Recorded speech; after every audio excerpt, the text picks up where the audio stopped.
Hi. Hi, Evelyn. Hi. Welcome, Carrie. Yes, welcome everybody who is listening to the recording today. It's great to be back on the Alpha Mare Leadership Conversations with Women Leaders. Yeah. Why don't you introduce yourself, Carrie, for those who haven't been on our webinars before? Sure, I'll do that. Thank you. Well, I'm an executive coach and negotiation strategist. I specialize in women's leadership and as well as corporate leadership and training as well. And I'm also in the process of being certified as a conversational intelligence coach, which is very exciting. I have grown up with working with horses as a young teenager with my love with horses, and have been wanting to get back into working with horses over the years, and was delighted to meet you and begin our journey on the process of looking at Alpha Mare leadership as a model for women's leadership and Women in Power, our conversation here today. So I'm delighted to be back again. I am as well. And I'm also delighted to be doing this with you, Carrie, because of your love of horses, your great experience as a woman of power yourself, and as an executive coach. So we've got some great overlapping interests. So I'm Evelyn McKelvey. I'm an executive coach, and I coach with horses. My business is Equine Coach. And I'm also an author. I just published The Executive Horse for those who are interested. Great, thank you. And yes, the purpose of this webinar series is to get into the whole question of women and power. And Carrie and I were interested in the concept of how alpha mares demonstrate power. They are the leaders of the herd. And what's interesting to watch in the horse world is that leadership is something that is embodied, internalized, and isn't necessarily visible from a behavioral perspective. So just like with human mammals, you can see in a herd of horses competing, jockeying for position, jostling each other around. And they do it physically, and we tend to do it as humans. We tend to do that more verbally, and although there's a lot of body language involved. So we're both interested in the idea of, again, embodied, internalized power and leadership, and hence the idea of the alpha mare as our leadership model. So we are offering these series of webinars to engage women in conversations about power and what that means to them and how to foster and develop it. And we've got a series of questions that we're using when we interview women leaders. And if you don't have anything to say yet, in addition to that, Carrie, then I'm just going to go and start this. Hopefully, start the video. Sounds great. Perhaps we ought to introduce Julie before we launch in. Yes, our guest today is Julie Kothlow, and she's a woman of power and leadership. I met her at UBC when I was a manager in IT out there, and Julie was brought in to help IT go through some massive reorg and change and cultural change. And Julie works a lot in strategic planning and leadership development, in change, and in the field of developing people. So she's got some fantastic experience as a woman leader in a number of different industries. And so it's really great to have her join us in this conversation. And it was delightful too, because I had an opportunity to work with Julie and her team at UBC independently of our relationship, Evelyn. So it was delightful to have a chance to interview her, especially as she's now moved on to new and exciting opportunities working with KPMG. Yes, absolutely. Okay, so I'm going to, can you still see me, Carrie? I can. Great. I can, yes. So I'm just getting the video. There it is. So I'm going to select it and play it, and then I'm going to start. I'm going to share the screen. Can you see my screen? I can still just see your video, your webcam at the moment. Okay, so I'm going to start screen sharing.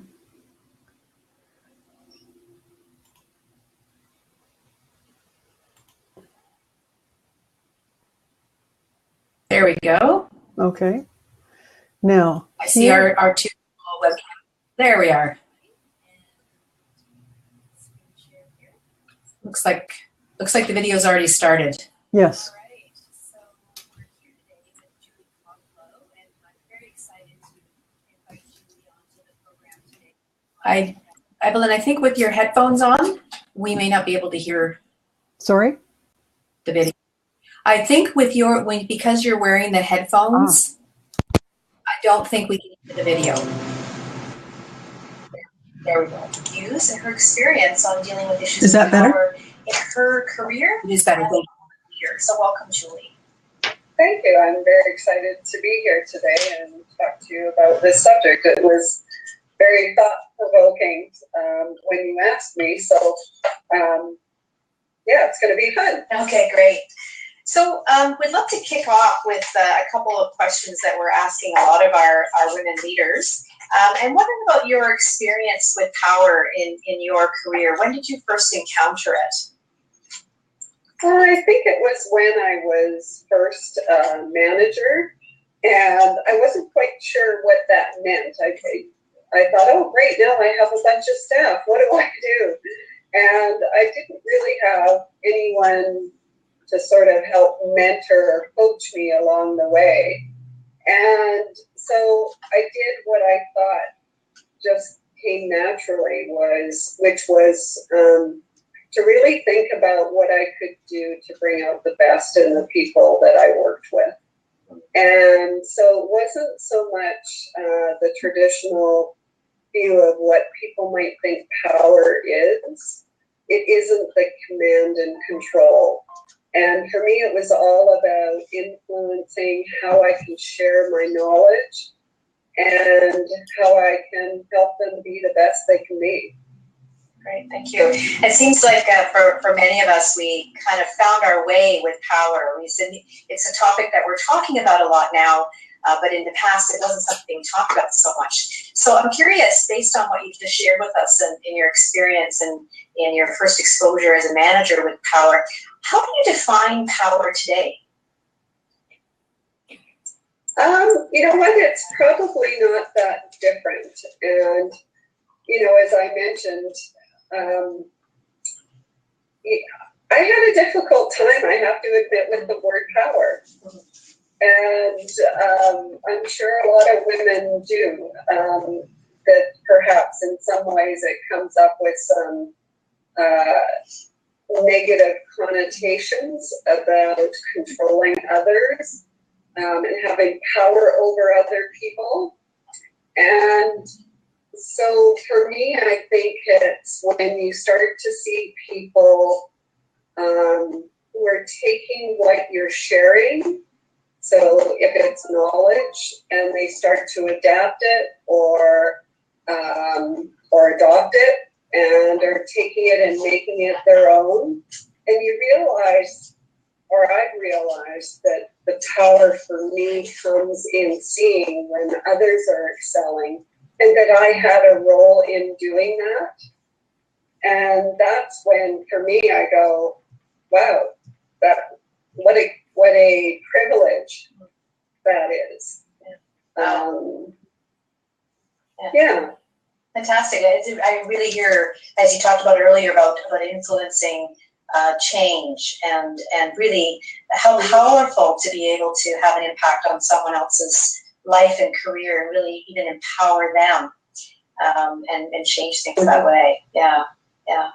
I agree with you. I think a lot of us women have had conflicting relationships with power because of how perhaps we've seen it utilized in the past, and that older notion of power over, as you say, the dominating yes. kind of use of power.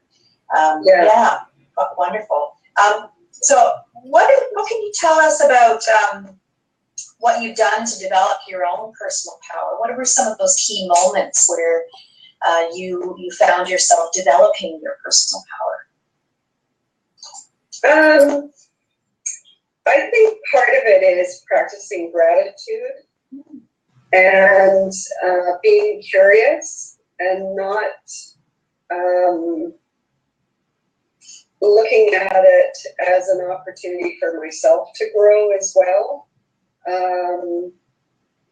I've had many mentors and others who have influenced me, and as I gain more knowledge and as I'm able to share more, it's really important that it just doesn't dwell with me, that there's an opportunity to use that power or influence to help others as well. And I'd say I'm a student of behavior and change anyway, and what motivates people to grow, to do things differently, to change.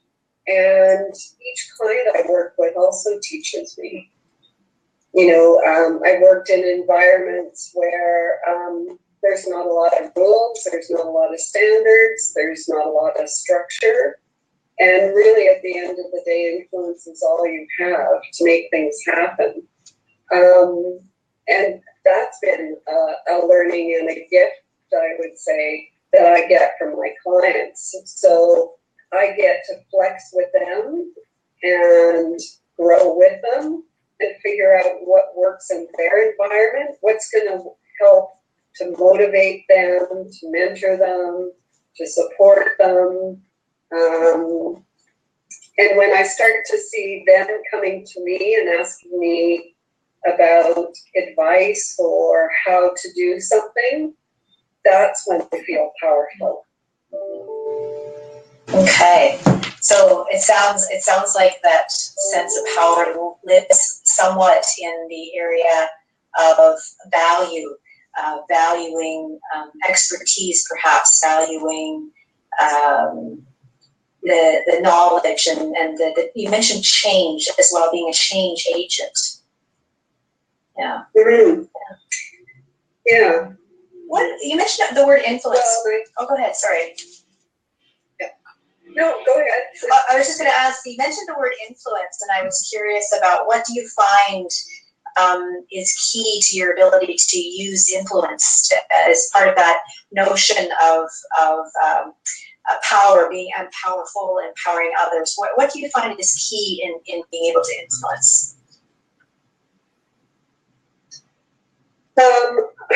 You know, there is a book that I came upon a couple of years ago that has resonated with me, and I pretty much embedded it in my practice. And it's called Influencer, and I actually teach it as well.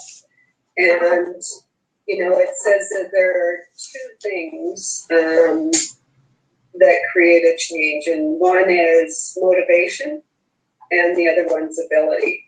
So, you know, ability is all about training, giving people the skills and the tools to be able to do things differently or change. And the tricky bit is always around the motivation. Mm-hmm. And, you know, we think we just tell people what to do, you know, or have that power over them that they'll just go ahead and do that. And we know, of course, that's not true.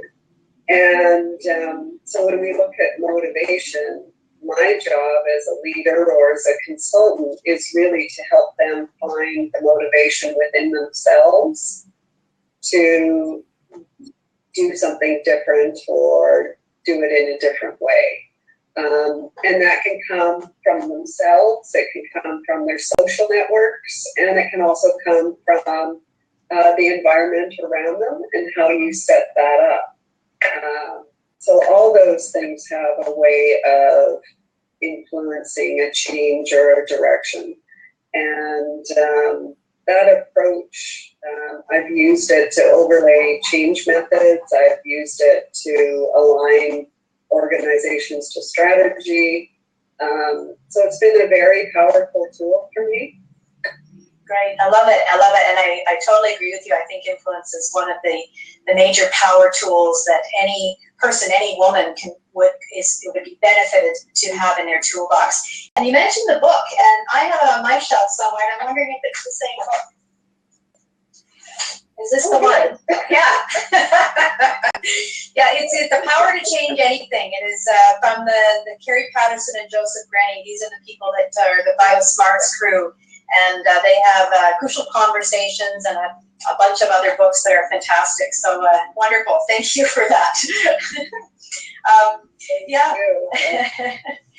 It's so. I certainly encourage viewers to go and have a look, because they've got amazing newsletters with all sorts of situations that, you know, I find for leaders and whatnot that is hugely helpful. Yeah, that's great. Thank you. Thanks for that shout out on that book too. It's a great one.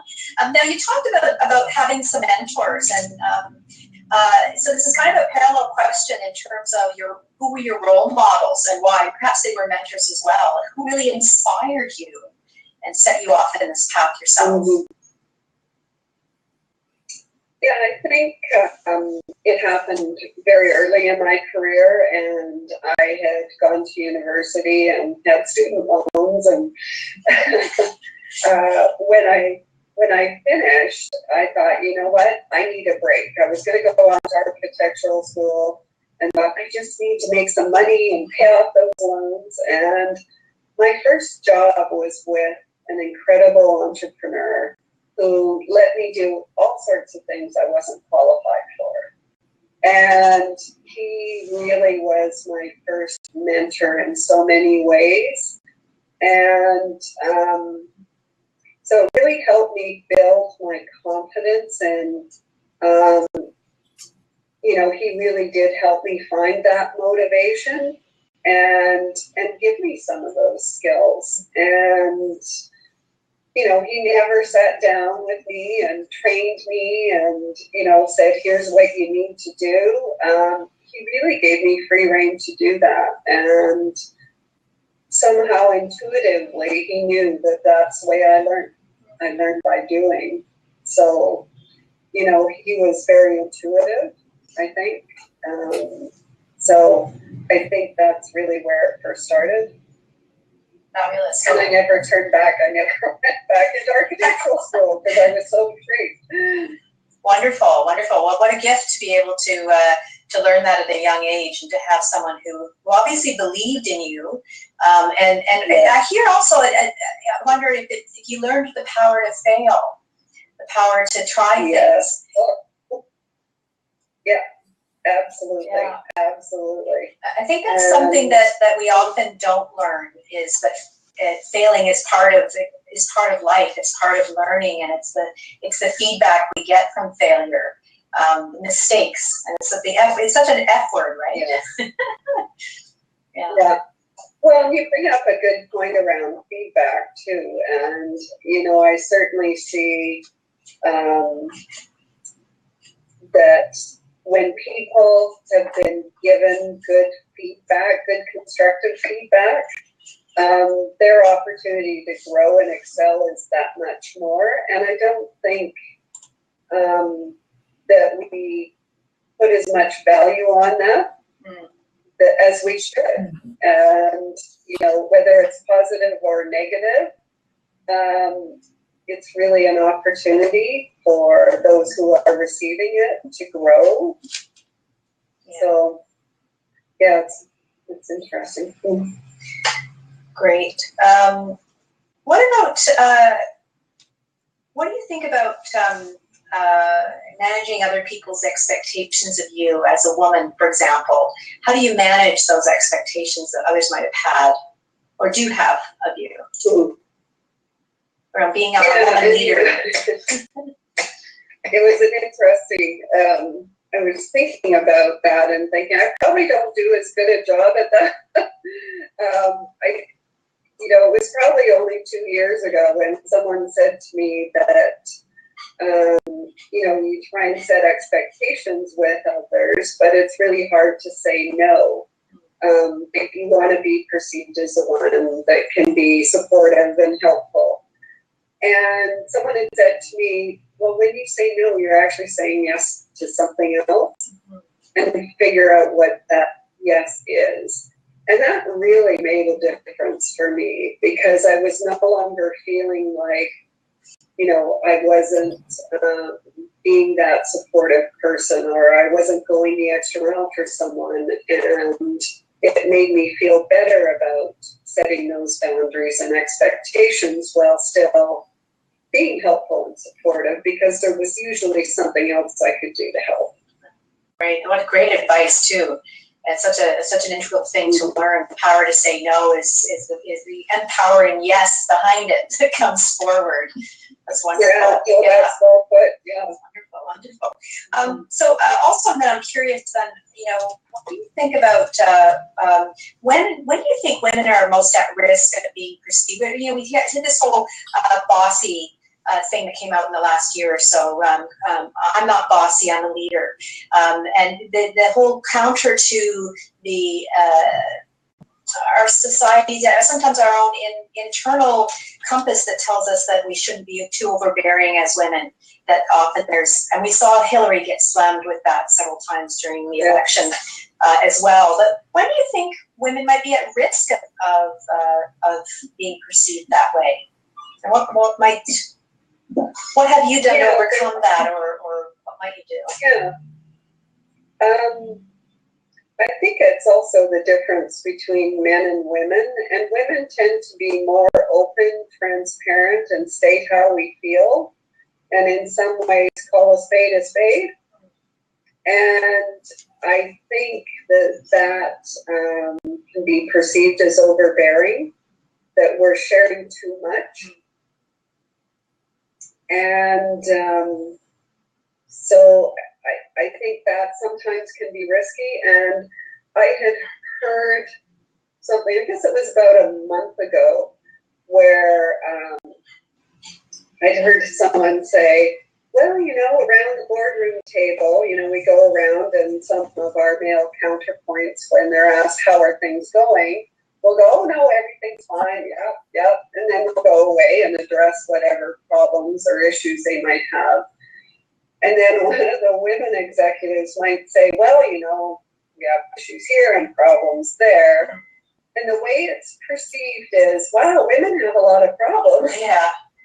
So it isn't that they have any more than anyone else, but because of our transparency and wanting to share not only what we see, but what we feel and what's going on, that can sometimes be perceived as too much or overbearing.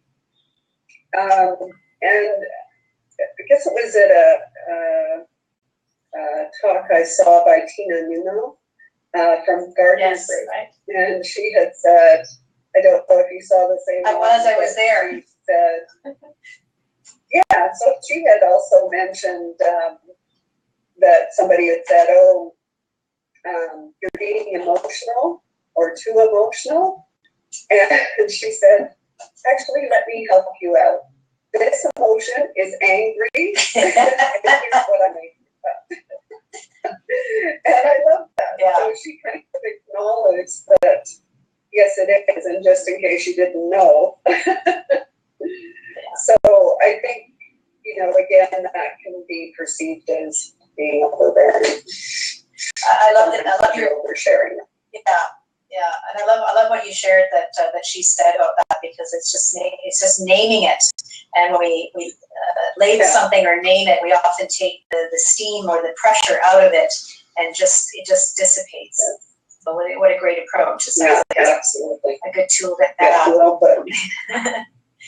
So as we move into sort of our final question, thinking about what advice would you give to women about how to cultivate their power? Looking back, if you were even to think of yourself as a 20-something-year-old graduating with, trying to make decisions around architecture or not architecture, what advice would you want to give your younger self or to younger women today? All women, actually.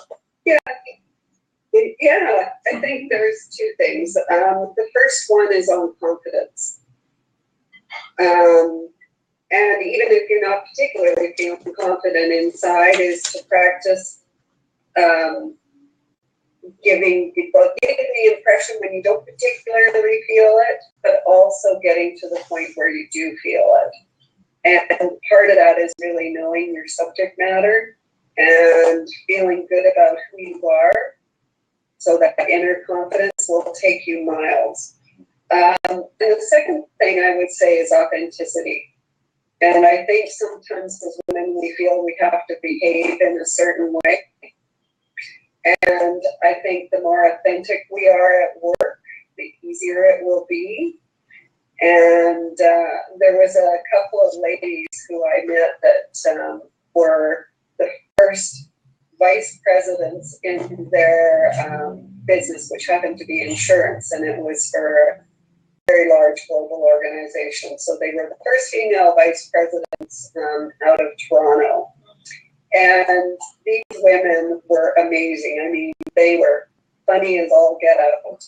And they said, you know, in their office that, you know, the members on the floor were always running over because there'd be, you know, big bouts of laughter coming out of their offices. And she said, you know, I looked around and some of the younger females, you know, weren't really sure what to do with this. Like, oh my goodness, you know, I have to be very professional and so on and so forth.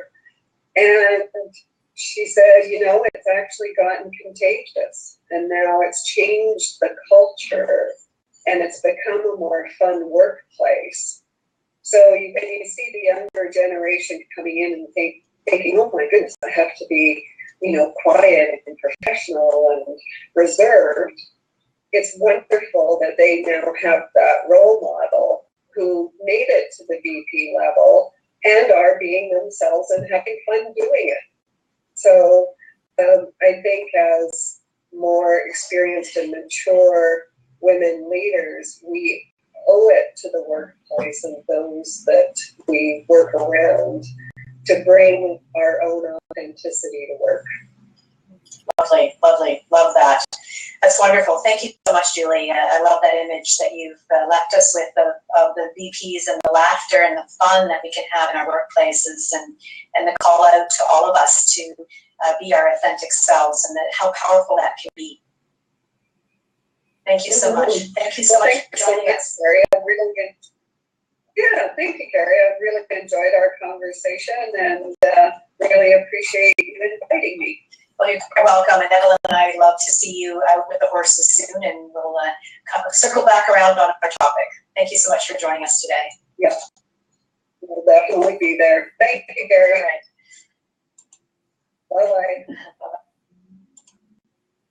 Bye-bye. Great interview, Carrie.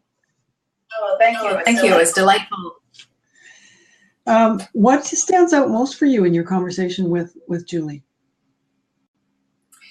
Well, let's see. I just was checking. I had a little bit of echo there. Well, you know, it was quite remarkable. I thought how she got her start, and when she told the story about her first opportunity that she was given, it really struck me in a couple of ways. One was at a very early age, as I said, even as I said on in reflection to her, was that she had somebody who believed in her, and I really think that is a huge piece. You know, right now, as we see, especially in the U.S. and the ripple effect from the election, and how many of us are feeling a little nervous still, and wondering where all of this is going to go. And part of it is because I think that with the vote the way it went, and the contrast between Hillary's platform for women's rights, for reproductive rights, for women and girls in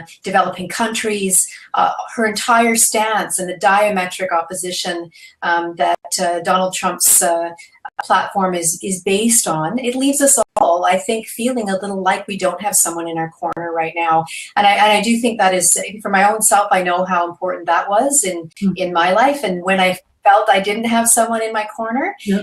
So that really struck me, and not just having someone in her corner, but what he taught her by, in her words, I believe, were that he gave her the freedom to do a lot of things that she simply wasn't qualified for. And as we know from the research right now, that there are so many places in which women continue to not put their hands up for opportunities unless they feel they're 100% qualified for it. Whereas men typically will put up their hands when they have an interest in something and figure that at some point they'll get somebody to back them, right? And stand in their corner and help them figure it out. So we're often so preoccupied with perfection, with feeling like we need to know everything before we put our foot out there, our toe in the water, our hand up, that for many of us, we've held ourselves back.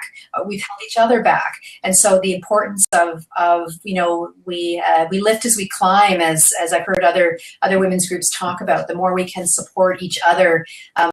You might see in my corner here in my office, I have tall poppies up my wall. Yeah. And the old metaphor around tall poppies, which I know resonates more with Australians and I believe with Britons more so than in the US and even in Canada, the notion that when you stick your head up above the crowd on a tall poppy, it gets its head chopped off. And so when I look at tall poppies, and I have 3 there, it's how we have to stand together so that if we are putting our necks on the line, if we're putting our heads up above the field to say, hey, this is important over here, it's best when we're standing together, because we're less likely to get injured or slapped down or whatever that might be. And so I really like that idea from Julie's story about having someone in your corner. And it doesn't have to be other women; it can be other people. We look around for the supports that we have, and we can support each other. So that really stood out to me. Yes. Yeah, it also stood out for me because I have a similar memory of starting out in the work world, of being given a certain amount of responsibility and freedom from my first boss at UBC many years ago. So I was a student looking for work, and I ended up in a position where I was given a lot of latitude and freedom. And over the next year or so, I recall being told that what a wonderful employee I was, and I had no idea what he was talking about. I had no idea what that meant. And so it took a long time, but I think that's one of the things that I hope is different in younger generations now, that women are coming up with more self-confidence. And Julie referenced that. Having a sense of entitlement to be in the room and have a voice, not to be entitled over others, but to feel equal to be in the room and have a voice and have opinions, I think is something that I see more in younger generations of women than I would say I saw in my own generation, starting out in careers. Yeah, I agree with you. I think that change has happened over time as well. It's as we get used to seeing each other at the table. The more we've gotten used to seeing women at the table, the more both men and women have gotten used to seeing women at the table and women at the heads of the table, women leading from the sides of the table, the corners. We don't have to sit at the head of the table to be leaders. Even the way Julie talked about her definition of power and leadership is much more of a collaborative, what I would call a collaborative style, a collaborative that we're all in this together. How do I support you to bring out the best in you, rather than how do I become the best in the room? There's all those different ways of taking the reins. One of the phrases that I've always loved, and it comes from my world in negotiation, actually, is from a small. It was a very early paper, but now it's a book by a woman named Deborah Kolb, and she's a professor. She's been working in the area of negotiation for years. But I came across one of her early. I think then it was called a circular. It was like an article, but it was published, and it was called Her Place at the Table. And she talked about the power, and what you're talking about too is about taking your place at the table. Don't sit at the back of the room. Don't sit around the edges of the table. Anytime you can go and claim your seat, and I'm actually talking about the actual seat at the table, be at the table. Yep. Be at the table as much as you can, because that's where you can have the most influence, the most opportunity to have a say, be a part of the dialogue, be a part of the decision-making structure. So believing that we are entitled to be part of the conversation. We are entitled to be part of the dialogue. And how can we actually help make more room for others to come and approach the table too, I think is also something I heard Julie say, and I also believe very firmly myself as well. You're making me think of a session I had with a woman client yesterday with the wonderful alpha mare cricket out at Wisteria Acres. And again, the idea of having that level of comfort to walk into a room, and maybe it's all men, except for yourself. These days, it's more likely to be with a greater number of women, but to have that sense of internal comfort with being seen to be competent, and being seen to be a person of power in the sense of, I love the quote that Chris Irwin uses, something to be reckoned with, nothing to be afraid of. So it's a concept then of not being apologetic, not being in any way shrinking, being able to be a poppy who stands up and defends herself under attack, and be comfortable with having opinions and moving people, influencing people in a direction that you think would be the right one to go. It's true. It's true. I just was reading an article this morning about the Alberta legislature, Rachel Notley, Premier. I didn't realize this, but apparently she has a greater number of females in her cabinet than males. And the article was about something of a backlash from Alberta constituents, A, who may not be comfortable with having a new Democratic Party in power, but B, who are clearly not necessarily comfortable having predominantly women in positions of power. And I think that's an interesting dilemma that we need to be prepared to come to terms with. As part of the issue of owning your power is how do I stand in the face of that kind of resistance? It's interesting that you came upon that particular noticing or perhaps a resistance to a more than 50% representation in the legislature in Alberta. A friend of mine, and I've heard this elsewhere too, she was talking about being part of, at a conference, being part of a panel. And the panel, when the panel was put together and it was put out there, there were more women on the panel than men. And they started to get a response from the audience saying, well, you've gone too far in the other direction. You've got too many women on the panel. And what was so ironic, of course, was that this was coming from a man, that for decades it's been a struggle to get women on panels, and it's actually it's still the case where I notice, because I notice, it's the world I've been in for the last 25 years. I notice when there's an event that's put on and there is an all-male panel, there isn't a woman represented on the panel, and it's not put forward as that. There's not a reason for that. It's simply perhaps an oversight. And it's been a long time since that argument has had any sway. I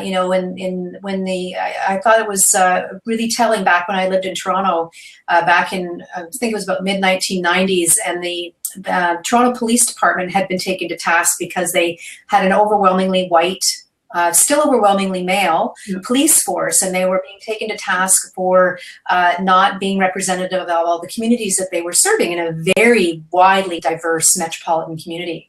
And they came back and said, well, people just aren't applying. And that was the easy answer, right? Well, if no one's applying, we can't hire anybody.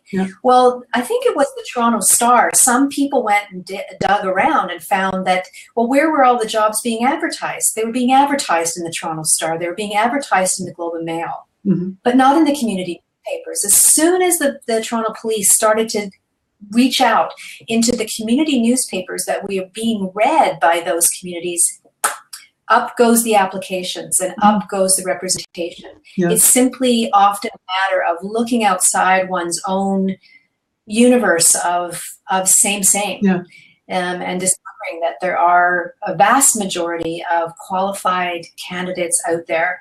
And so I think it's delightful that we, in Canada, we actually have a legislature that is, it's tipped over the scale for a change. And it's not necessarily it's going to be that way forever.